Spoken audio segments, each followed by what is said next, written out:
Hi, we wanted to take just a few minutes and share with you a true story that we saw come to pass this last week. Over a 2-year period, we learned of a man who had some health issues that had he addressed them and had he taken the time to overcome just a few addictions, he would not have died a slow, miserable death like he did this past week. And we wanted to share with you what we felt in our hearts when we learned of this.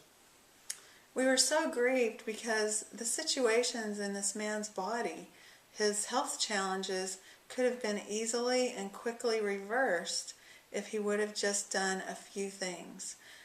But for some reason, he didn't have someone to reach out to. He didn't feel like he could do it on his own, or maybe he just felt hopeless. Like we heard him say several times, "I know I'm going to die." And so he lost his hope.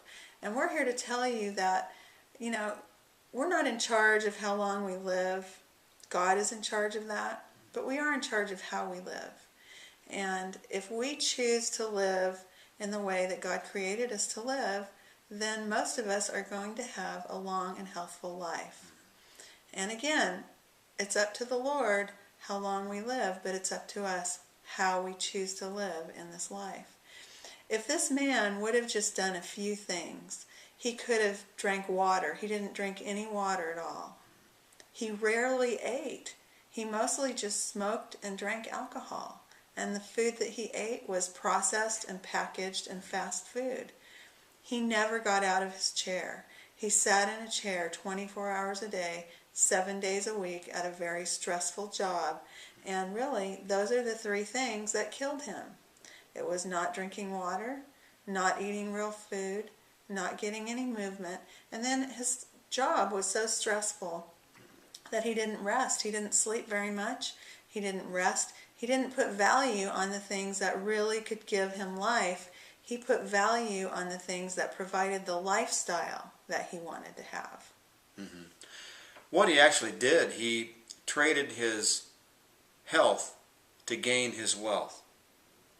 And to perish in his early 50s is very sad. But as we watched this individual over a period of 2 years and saw his lifestyle,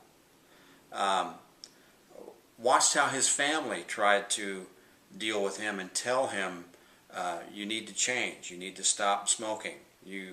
And one thing about this individual, drank a lot of coffee. So, in our culture, it seems like that so many of us are willing to trade our health to gain our wealth. And then if we survive to retirement age or whatever, then we tend to spend a lot of our wealth to try to gain back our health. So as we watched this man live his life out and not make some wise decisions, especially at the end there, we watched as he died a very slow, miserable, humiliating death before his family. And we just wanted to share with you that you are not alone and that there is hope for every situation. And it doesn't matter what degenerative disease that you may be fighting or suffering with. If you can overcome just a few addictions and begin to get back to eating the foods that God created us to eat, raw fruits and vegetables, and limiting the amount of animal protein that we take in, your body will recuperate. And this man, had he taken some advice when the doctors told him, this is your situation, over 2 years ago now, if he would have taken that advice and then sought out help and come away from just a few addictions, he would have recovered and would be living today. And we wanted to share that with you because there is hope, and you can recover from disease and live a meaningful life.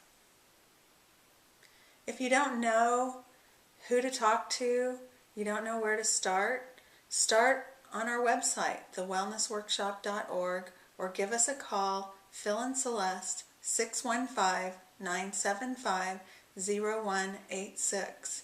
We are not telling you this to put shame or blame on this individual that we're sharing his story. We're doing it so that you can know, so that other people can know that there is hope and there are answers, and all you have to do is reach out and someone will be here to help you. 615-975-0186, thewellnessworkshop.org. We want to remind everyone that you can improve your life by changing your food. Yes.